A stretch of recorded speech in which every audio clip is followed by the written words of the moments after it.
माशिततु इब्नति फिरौन खादिमा खड़ी हुई है, उसके साथ 5 छोटे छोटे मासूम बच्चे डरे डरे सहमे सहमे खड़े हुए हैं और वहां पर तेल खौल रहा है। फिरौन ने फिर बुलाकर कहा, देखो अगर तुम मुझे अल्लाह नहीं मानोगी तो मैं तुम्हारे बच्चों को डाल दूंगा इसमें और जो है तल दूंगा। तो कहा, तुमको जो करना है कर लो, तुम मेरे रब नहीं हो सकते, तुम मेरे अल्लाह नहीं हो सकते। उसके बाद फिरौन ने उसके बड़े बेटे को बुलाया और बड़े बेटे को बुलाकर कहा, देखो अगर तुम रब नहीं मानोगी इस बच्चे को उस देगचे में डाल दूंगा।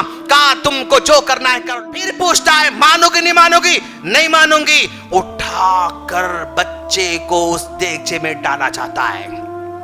हदीस की शरह लिखने वाले कहते हैं, जब इस बच्चे को उठा रहे थे फौजी, वो बच्चा चिल्ला रहा था, चीख रहा था, माँ को जो है बुला रहा था, अम्मी मुझे बचाओ बचाओ कह रहा था और जो है वो छुड़ाने की कोशिश कर रहा था। लेकिन उसके बावजूद भी जालिम फौजी ने उठाकर उस देगचे में डाल दिया। जैसे देगचे में डाल दिया, चंद ही सेकंड में खाल हड्डी अलग हो गई और हड्डी तेल में तैरना शुरू कर दी।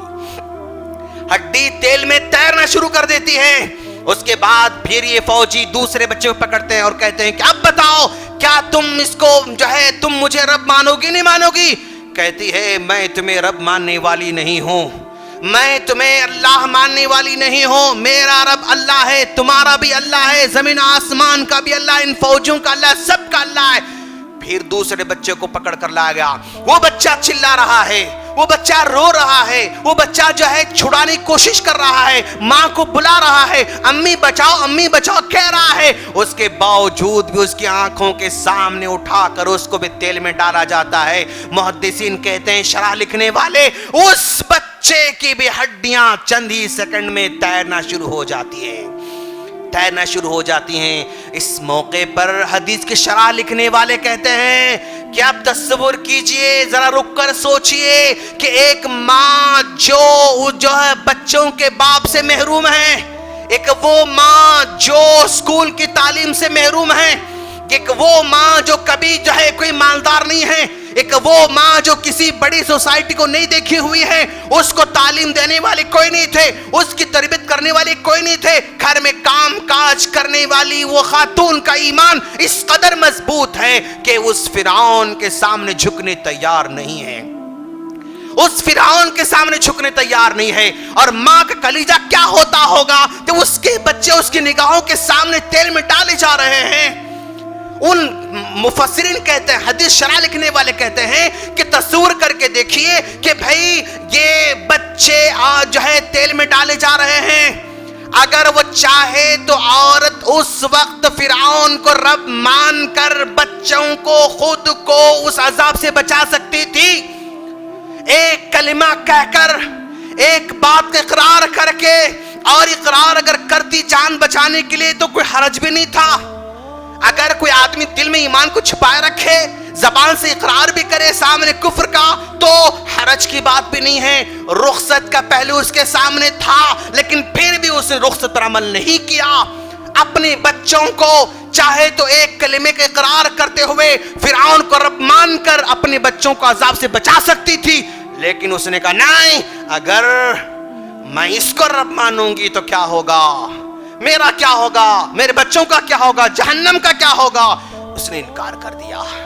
तीसरे बच्चे को उठा के डाल दिया, चौथे बच्चे को उठा के डाल दिया, पांचवा बच्चा जो कि उसके गोद में था, दूध पीने वाला था, उस बच्चे को जब फौजियों ने खींचना चाहा तो ये हदीस का लफ्ज है तकाअसत, यानी औरत हिचकिचाई, और औरत ने हिचकिचाया कि भाई इस मासूम का क्या कसूर है, इस दूध पीने वाले बच्चे का क्या कसूर है। डर रही थी, वो हाथ में देने से इनकार कर रही थी। तो अल्लाह के रसूल सल्लल्लाहु अलैहि वसल्लम को हजरत जिब्रील सलातो वस्सलाम ने बयान किया, कहा, उस बच्चे ने अपने माँ से कहा, ऐ अम्मी जान तुम कूद जाओ, इसलिए कि दुनिया के आग के मुकाबले में जहन्नम की आग और ज्यादा अंधोनाक है और खतरनाक है। دنیا میں 4 بچے دودھ پینے والے جنہوں نے باپ کے اللہ تبارک و تعالیٰ کے حکم سے، ان میں سے ایک بچہ یہ بھی ہے جو اس خادمہ کے گود میں پلنے والا بچہ ماں سے کہتا کہ امی جان کود جاؤ، یہ آگ سے، اس تیل سے جہنم کی آگ اور بڑی اندوناک ہے اور بڑی خطرناک ہے۔ تو ماں اکیلے بچے کو نہیں ڈالی بلکہ اپنے گود میں چمٹائے رکھی، فوجیوں نے ماں کو بھی ڈالا، بچے کو بھی ڈال دیا۔ جبریل علیہ السلام کہہ رہے ہیں کہ یہ معاشیتا، یہ خادمہ ہے، اس خادمہ کے بچوں کو فرعون نے تباہ کر دیا، اس خادمہ کو تباہ کر کے چھوڑا۔ اللہ تبارک و تعالیٰ نے اس کے ایمان کو قبول کیا اور اس کے ایمان قبول کر کے جنت میں اسپیشل گھر بنا دیا ہے، اور اس گھر کی خوشبو آج ہم یہاں پر سونگھ رہے ہیں۔ یہ مسند احمد کی روایت ہے۔ اب ذرا غور کریں کہ ایک وہ عورت جس کے سامنے ظلم ہی ظلم ہے، اس کے باوجود ایمان میں کمی نہیں آ رہی ہے، جان بچانے کی خاطر بھی وہ کمپرومائز نہیں کر رہی ہے، اپنے بچوں کو بچانے کے لیے بھی وہ کلمہ کفر ادا نہیں کر رہی ہے، بلکہ کتنا بھی مسئلہ آنے دو اپنی ایمان پر جمی ہوئی ہے، ڈٹی ہوئی ہے۔ تو اس عورت کے ایمان کو رکھ کر اگر ہم اپنے ایمان کا جائزہ لیں تو دیکھو دوست، ہمارا ایمان قدم قدم پر ڈگمگا جاتا ہے، ہمارا ایمان چند سکوں کے لیے ڈگمگا جاتا ہے، ہمارا ایمان چھوٹے چھوٹے سکوں کے لیے جو ہے ناکام ہو جاتا ہے۔